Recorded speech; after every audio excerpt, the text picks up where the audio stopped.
kaliang Menteri Rangba ulakan turu iki Paidbah nong Shillong bakin long ki bajai-jai mat ban pet bakan don kenu-kenu kejing penwit pentut ia ke imlang salang kat ba kejing thokit kerang ya chakmat.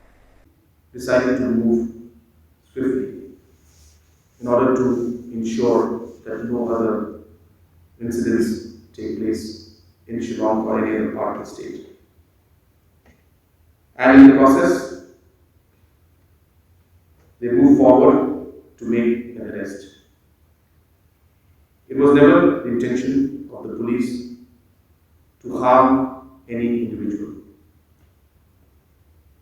But in the process, if the arrest was made, it would rather be in the interest of the police department, as they would be able to get more credible information on other networks that possibly are there.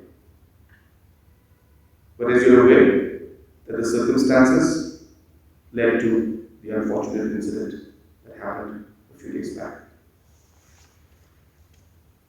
The SP has submitted the report, which is as per mandated by the National Human Rights Commission within 48 hours.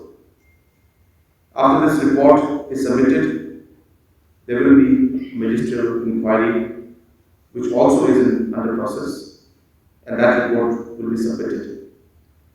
And based on that, the National Human Rights Commission will look into the matter and inquire the matter.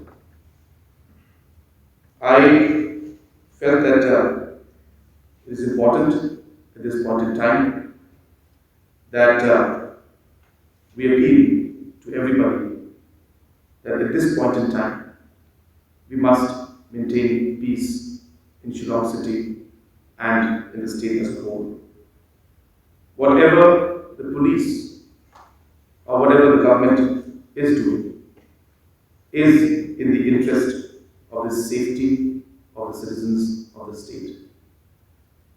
And therefore, once again, I appeal to everybody that we must maintain law and order and we must maintain peace in the state and in Shillong city.